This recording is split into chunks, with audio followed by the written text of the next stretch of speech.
कुनै पनि बिजनेससँग सम्बन्धित गतिविधिहरू सञ्चालन गर्दाखेरि ती गतिविधिहरूलाई असर गर्ने विभिन्न खालका तत्त्वहरू मध्ये जुन तत्त्वहरू कानुनसँग सम्बन्धित हुन्छन्, नीतिसँग सम्बन्धित हुन्छन्, नियमसँग सम्बन्धित हुन्छन्, विनियमसँग सम्बन्धित हुन्छन् भने त्यस्ता खालका तत्त्वहरूलाई हामी कानुनी पोलिटिकल लिगल इन्भाइरोमेन्ट भन्छौं अथवा यसलाई कानुनी वातावरणीय तत्त्वहरू भनेर हामी भन्छौं।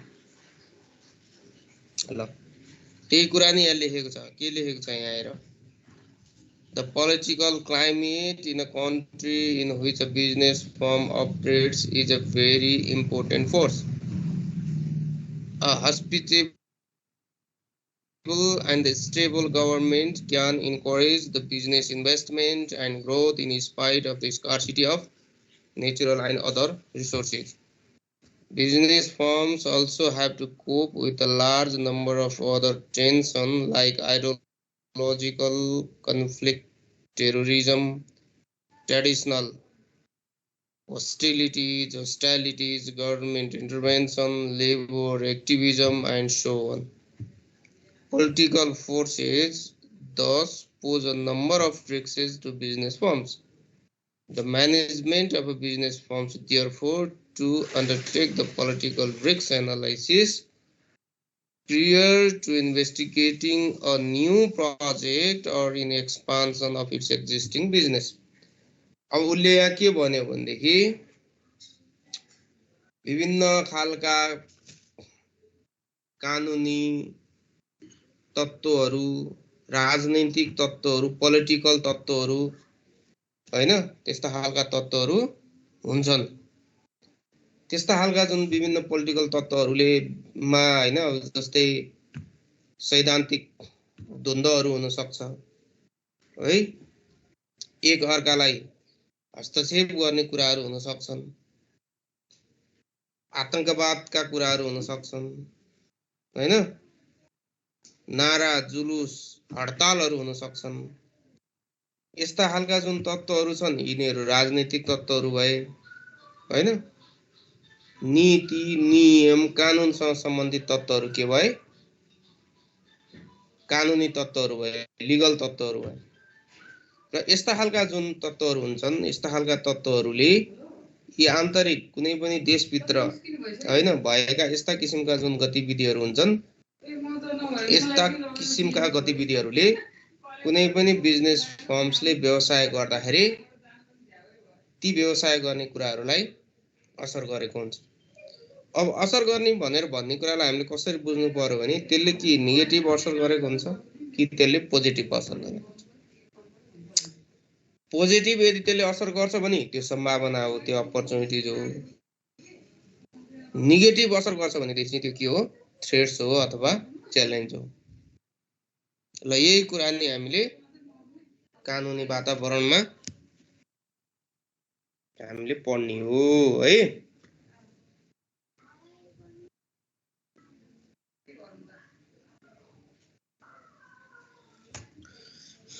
अब यो चाहिँ हाम्रो पीईएसटी पेस्ट हामीले पढिरहेछौं नि हैन। पीईएसटी पेस्ट को के हो, पी हो है। म यहाँ हेरौँ है को छ विद्यार्थीहरु लाइनमा।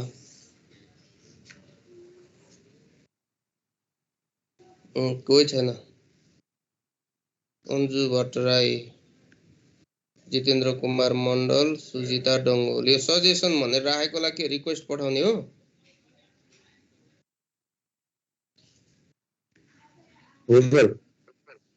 हो रिक्वेस्ट पठाउने हो। ल पठाइदिए है त। एउटा दुईटा तीनटा ल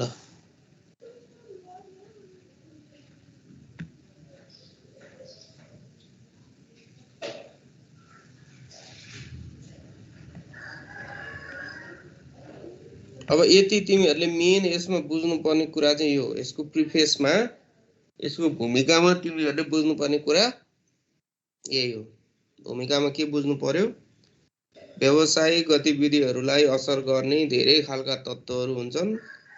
ती तत्त्वहरूमध्ये एउटा महत्त्वपूर्ण तत्त्वहरू चाहिँ राजनैतिक र कानुनी विषयसँग सम्बन्धित हुन्छन् र यी राजनैतिक र कानुनी विषयसँग सम्बन्धित जति पनि तत्त्वहरू छन् ती तत्त्वहरूको हामीले जुन अध्ययन गर्नुपर्छ त्यो अध्ययन गर्ने विषयवस्तु नै के हो पोलिटिकल लिगल इन्भाइरोमेन्ट हो भनेर हामीले यसरी बुझ्नु पर्यो। जाँचमा लेख्दा यसरी लेख्नु पर्यो है। के गरी कसरी लेख्नु पर्यो? There are the various factors that affect to the firm's business activities. Among them, political legal factors are the major one. And political legal factors means the various factors that is related with the political issues, political cases, as well as the legal issues and legal cases. If those different or various issues affect to the firm's business activities and the study of to those political legal factors is called the political legal environment. यसैलाई नै हामीले के भन्ने भयो त political legal environment भन्ने भयो। अब कन्सेप्टमा तिमीहरूले त्यो बुझ्नु पर्यो है। अब यहाँ त्यही कुराहरू लेखेको छ हेर, यहाँ पोलिटिकल लिगल इन्भाइरोमेन्टसँग सम्बन्धित विभिन्न कुराहरू यहाँनिर लेखेको छ है। अब यसमा हामीले अब केही विषयवस्तुहरूलाई अब हामीले यहाँ ध्यान दिनुपर्ने हुन्छ। अब फर्स्टमा हामीले मेन असर गर्ने कुरा के छ भन्दाखेरि political structure in Nepal. Political structure in नेपालको बारेमा एउटा महत्त्वपूर्ण कुरा त्यो छ है। त्यो कुरालाई हामीले ध्यान दिनुपर्ने हुन्छ। नेपालको संविधान कति छ? 2000 कति हो नेपालको संविधान? द कन्स्टिट्युसन्स अफ नेपाल 2015 2072 हैन के होइन? खोइ बोल्दैन त कोही पनि। हो सर। नेपालको संविधान 2072 हैन? र नेपालको संविधान का के छन् त विषयवस्तुहरू? प्रधान कुराहरू के छन्? हामीले त्यो कुराहरूलाई ध्यान दिनुपर्ने हुन्छ। र त्यसमा के कुराहरू छन्? सबै नेपालको संविधानमा त धेरै कुराहरू छन्। त्यो त नेपालको मूल कानुन हो हैन? त्यो मूल कानुनसँग सम्बन्धित, त्यो मूल कानुनसँग नबाजिने गरी अन्य विभिन्न खालका चाहिँ कानुनहरू बनाउन पाइन्छ। त्यो मूल कानुनसँग बाजिने गरी कुनै पनि कानुनहरू बनायो भनेदेखि त्यो कानुनहरू के हुन्छन्? खारेज हुन्छन् हैन? अब जस्तै नेपालको कन्स्टिट्युसन्सले हैन, नेपालको कन्स्टिट्युसन्सले कस्तो खालको पोलिटिकल स्ट्रक्चर, कस्तो खालको राजनीतिक बनोटको बारेमा कल्पना गरेको छ त? हो यो कुराहरू यहाँ लेखेको छ हेर। फर्स्टमा लेखेको छ Nepal has adapted a Republican competitive multiparty democratic system with the federal structure भन्यो है। के भन्यो? नेपाल एउटा गणतान्त्रिक देश हो। गणतान्त्रिक देशहरूभित्र विभिन्न खालका राजनीतिक पार्टीहरू हुन्छन् र नेपालले संघीयताको मोडललाई के गरेछ? अनुसरण गरेको छ हैन? यो हेर्नु। यसभित्र अब हामीले के खोज्ने हो? यसभित्र हामीले अपर्च्युनिटी खोज्ने हो है। अब जस्तै अपर्च्युनिटीको कुराहरू गर्दा के हुन्छ? फेडरल सिस्टम भएको कारणले गर्दाखेरि पावरहरू डिसेन्ट्रलाइज हुन्छ। त्यो पावरहरू डिसेन्ट्रलाइज भएको कारणले गर्दाखेरि त्यो चाहिँ के हुन्छ? ड्राइभबाट बिजनेस एक्टिभिटिजहरू, बिजनेस लमा हैन, बिजनेस रेगुलेसनहरूमा पनि त्यो कुराहरू आइपुग्छ कि। अब त्यसले गर्दाखेरि के हुन्छ त भन्दाखेरि प्रम्प्ट डिसिजनहरू हुने, कन्टेक्चुअल बेसमा डिसिजनहरू हुने, त्यस्तो खालको चाहिँ के कुराहरू हुन सक्छ जुन चाहिँ बिजनेस अर्गनाइजेसन्सको लागि अवसरहरू हुन सक्छन् है। हो यो तरिकाले बुझ्नु पर्यो कन्स्टिट्युसन भित्रका कुराहरू। जस्तै सेकेन्डमा के भनेको छ? The country will divided into the 7 federal units with the clear list of legislative power for the central, provincial and local body. उसले 3वटा सरकारको कल्पना गरेको छ। एउटा सेन्ट्रल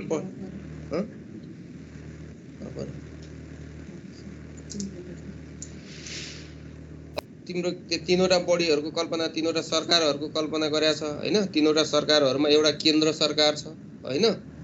अब अर्को चाहिँ तिम्रो प्रान्तीय सरकार, प्रोभिन्सियल गभर्नमेन्ट छ हैन? र त्यस्तै अर्को चाहिँ के छ? लोकल गभर्नमेन्ट छ हैन? हो। अब यो तीनवटा सरकारहरूको यसले के गर्यो, स्ट्रक्चरको परिकल्पना गर्यो हैन। अब त्यस्तै there are the two constitutional assembly, representative assembly and the national assembly. अब यसमा के छ, दुईटा सभा छ हैन, एउटा संघीय संसद छ, एउटा राष्ट्रिय संसद, दुईटा। एउटा माथिल्लो बढी छ जसलाई चाहिँ हामीले कन्स्टिट्युसन, माथिल्लो बढीलाई चाहिँ हामीले रिप्रेजेन्टेटिभ एसेम्ब्ली भन्छौँ हैन, तलकोलाई चाहिँ हामीले के भन्छौँ हैन, यो माथिल्लोकोलाई तलकोलाई चाहिँ हामीले रिप्रेजेन्टेटिभ एसेम्ब्ली भन्छौँ, माथिल्लोकोलाई चाहिँ हामीले के भन्छौँ, नेसनल एसेम्ब्ली भन्छौँ हैन। एउटा राष्ट्रिय सभा छ, एउटा चाहिँ के छ, प्रतिनिधि सभा छ हैन, दुईटा सभाहरू छन्। यिनीहरूका आफ्नो आफ्नो खालका काम, कर्तव्य र अधिकारहरू हुन्छ हैन। अब त्यस्तै उसले के भन्यो, Nepal will be ruled according to the constitutional presidency while the prime minister is the executive head. नेपालमा के हुन्छ त, नेपालमा सेरेमोनियल हेड, राष्ट्रको सबैभन्दा माथिल्लो तहमा राष्ट्रपति हुन्छ, तर एक्जिक्युटिभ कार्यकारी अधिकार चाहिँ कसलाई हुन्छ, प्रधानमन्त्रीलाई हुन्छ भनेर भन्यो उसले हैन। अब executive right of the country are the vested on the council of minister, executive right of the country are vested on the council of minister हैन। अब उसले के गर्यो त भनेर भन्दाखेरि सम्पूर्ण कार्यकारी अधिकार जति पनि छ, कार्यकारी अधिकारहरू चाहिँ प्रधानमन्त्री थ्रो केमा आउने भयो, मन्त्री परिषदलाई हुने भयो, कार्यकारी मन्त्री परिषद आउने भयो। द्याट मिन्स के हो त भन्दाखेरि राष्ट्रपति चाहिँ कार्यकारी प्रमुख होइन, राष्ट्रपति चाहिँ सेरेमोनियल अब हेड अफ द स्टेट भयो हैन, तर एक्जिक्युटिभ कार्यकारीसँग सम्बन्धित सम्पूर्ण अधिकार कसलाई भयो, मन्त्री परिषदलाई भयो हैन। यी तल लेखेको छ नि त, president is the ceremonial head of the state. अब यो चाहिँ के छ भन्दाखेरि अब नेपालको कन्स्टिट्युसन्सको हैन, नेपालको जुन नेपालको कन्स्टिट्युसन्सले पोलिटिकल स्ट्रक्चर, यस्तो पोलिटिकल स्ट्रक्चरको कल्पना गरेको छ है। त्यही पोलिटिकल स्ट्रक्चरमा अहिले जुन पोलिटिकल एफेयरहरू भइरहेछ, पोलिटिकल गतिविधिहरू भइरहेछ हैन, यो कुराको बारेमा हामीलाई सामान्य जानकारी हुनु पर्यो। कन्स्टिट्युसन्स त ठुलो छ। अब यस्तै अब त्यो अर्को लेखेछ है, the silent features of the constitution 2015। नेपालको कन्स्टिट्युसन 2015 का विशेषताहरू के हुन् त, प्रमुख विशेषताहरू के हुन्, अब यसको बारेमा हामीले जानकारी लिनु पर्यो है।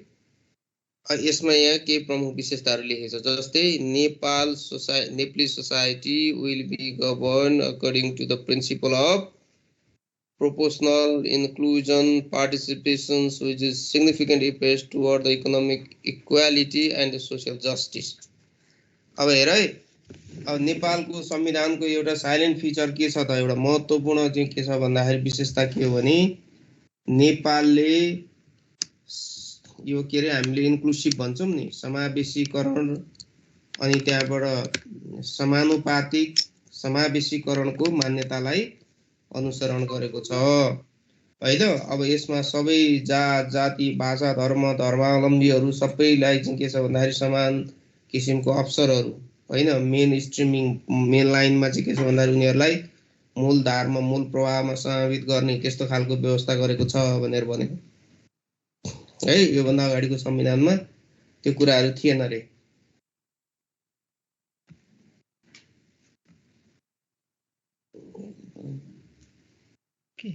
स्लाइड्स आयो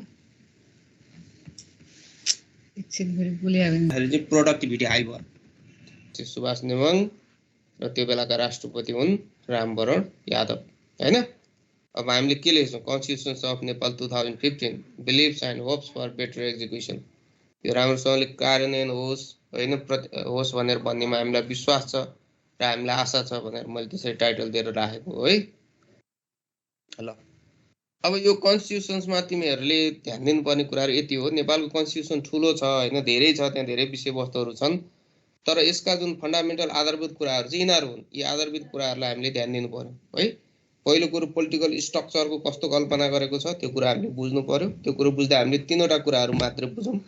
एउटा 3 लेभलको गभर्नमेन्ट हुन्छ हैन, एउटा 3 लेभल गभर्नमेन्टमा केन्द्रीय सरकार हुन्छ, प्रान्तीय सरकार हुन्छ, त्यसभन्दा पछाडि लोकल सरकार हुन्छ, लोकल गभर्नमेन्ट हुन्छ, एउटा यो बुझ्नु पर्यो हैन। अनि त्यसभन्दा पछाडि अब तिम्रो चाहिँ अब हामीले व्यवस्थापिका भन्छौँ नि हैन, व्यवस्थापिका भनेको कन्स्टिट्युसन बडी, कन्स्टिट्युसन बडीमा एउटा राष्ट्रिय सभा हुन्छ, एउटा प्रतिनिधि सभा हुन्छ, 2टा भयो हैन। अब चाहिँ के छ भन्दाखेरि गभर्नमेन्टको स्ट्रक्चर, अब गभर्नमेन्टमा चाहिँ पावर सेयरिङ कसरी हुन्छ त भन्दाखेरि राष्ट्रपति सेरेमोनियल हुन्छ र प्रधानमन्त्री चाहिँ के हुन्छ, कार्यकारी हुन्छ है। र देशमा जति पनि कार्यकारीसँग सम्बन्धित अधिकारहरू हुन्छन्, काम कर्तव्य सबै गर्ने अधिकार चाहिँ कसलाई हुन्छ, मन्त्री परिषदलाई हुन्छ है। यो हाम्रो पोलिटिकल स्ट्रक्चर हो हैन। अब यो पोलिटिकल स्ट्रक्चर यो हो भनेदेखि अब हाम्रो कन्स्टिट्युसन्सको प्रमुख विशेषताहरू, आधारभूत विशेषताहरू के हुन् त भनेर भन्दाखेरि अब हामीलाई कन्स्टिट्युसन्सले हाम्रो मानव अधिकारको ग्यारेन्टी गरेको छ, कानुनी उपचारको ग्यारेन्टी गरेको छ हैन। अब त्यसभन्दा पछाडि आवधिक इलेक्सन गर्ने कुराहरूको ग्यारेन्टी गरेको छ हैन। अब हामीलाई चाहिँ के छ भन्दाखेरि हामीले स्वतन्त्र रूपमा हैन मतदान गर्न पाउने अधिकारको हामीलाई ग्यारेन्टी गरेको छ हैन। प्रेस स्वतन्त्रताको ग्यारेन्टी गरेको छ हैन। अब चाहिँ के छ भन्दाखेरि दीर्घकालीन शान्तिको ग्यारेन्टी गरेको छ हैन। अब यी कुराहरू चाहिँ हाम्रो संविधानले गरेको कुराहरू हो। त्यस्तै इन्क्लुजनको व्यवस्था गरेको छ, विभिन्न जात जाति भाषा धर्म अवलम्बीहरूलाई अथवा मार्जिनलाइज ग्रुपहरू हुन्छन् नि, पिछडिएकाहरू, सीमान्तकृत वर्गहरूलाई मूलधारमा ल्याउनको लागि त्यस्तो खालको व्यवस्था गरेको छ हैन। कुनै पनि छुवाछुत जातपात अब यस्तो गर्न नपाइने भनेर भन्ने कुराहरूको लागि चाहिँ के छ व्यवस्था गरेको छ हैन। यो चाहिँ हाम्रो संविधानले व्यवस्था गरेका यी हाम्रा चाहिँ के छ भन्दा आधारभूत मान्यताहरू हुन्, संविधानका चाहिँ यी प्रमुख विषयवस्तुहरू हुन् हैन। यति 2टा कुरा हामीले ध्यान दिए पुग्यो।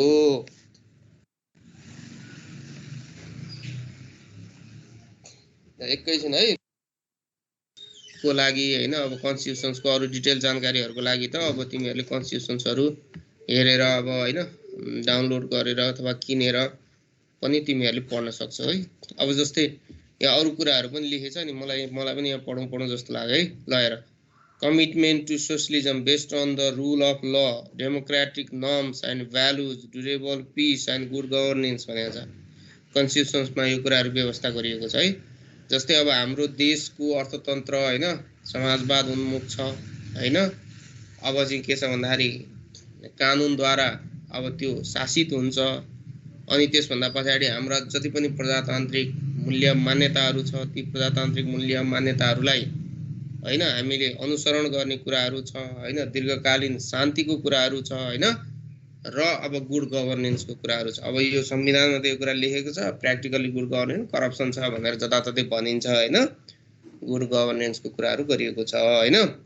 अब त्यस्तै अर्को के छ, specific constitutional commission such as the women commission, Dalit commission, जनजाति commission, Madhesi commission, Tharu commission and the Muslim commissions will be constituted along with the National Women Rights Commission है। अब हेर है, अब यसमा चाहिँ के छ भन्दाखेरि यी जुन जति पनि यी हामीले पिछडिएका अथवा मार्जिनलाइज ग्रुप भनेर हामीले आइडेन्टिफाई गरेकाहरुका विभिन्न समुदायहरुको कानुन के रे कमिसन भनेर भन्ने आयोगहरु गठन गरिएको छ हैन। आयोगहरु गठन गर्ने कुराहरु छ र ती आयोगहरुले उनीहरुको हक हित संरक्षण हैन, उनीहरुलाई मूलधारमा ल्याउनेसँग सम्बन्धित विभिन्न कामहरु गर्छन् भनेर भन्ने कुराहरु यहाँ उल्लेख गरिएको छ है। अब protection of the age old religious and the secularism with the freedom to adapted and religion हो। अब यो कुरा पनि यहाँनेरि छ है। अब यो कुरा मैले धेरै गरे भने फेरि यहाँ विवाद निस्किन सक्छ। त्यसले गर्दाखेरि हामीले यति मात्रै बुझौँ हैन। नेपाल चाहिँ सेकुलर कन्ट्री हो भनेर भन्ने कुरो कन्स्टिट्युसनले लेखेको छ हैन। अब सेकुलर कन्ट्री भनेर भनेको चाहिँ धर्मनिरपेक्षता भनेर भनेको हो। नेपालको देशको कुनै पनि धर्मनिरपेक्ष भनेको देशको आफ्नो कुनै पनि धर्म हुँदैन भनेर भन्न खोजेको हो हैन। तर परम्परागत रूपमा मानिआएका जुन धर्महरू छन्, रीतिरिवाज चाडपर्वहरू छन् हैन, तिनीहरूलाई चेन्ज गर्ने, तिनीहरूलाई उल्लङ्घन गर्ने, तिनीहरूलाई बिगार्ने हैन, तिनीहरूको नाममा द्वन्द्व सिर्जना गर्ने, धर्म परिवर्तन गर्ने, त्यस्तो खालको कुराहरूलाई चाहिँ के छ भन्दाखेरि कन्स्टिट्युसन्सले नकारेको छ हैन भनेर भन्ने कुरा यहाँ उल्लेख गरेको छ है। अब यो चाहिँ मेन कुराहरू हामीले लेखेको यसका केही प्रमुख विशेषताहरू। ल तिमीहरूले यति मात्रै कुराहरू, ल आज यति मात्रै कुराहरू ध्यान देऊ। यति कुरा ध्यान दिएपछि पुग्छ। यो अगाडिकै फोटो हो यो। अब यहाँ अलिअलि कतिपय फोटोहरू चेन्ज गर्नुपर्ने पनि रहेछ।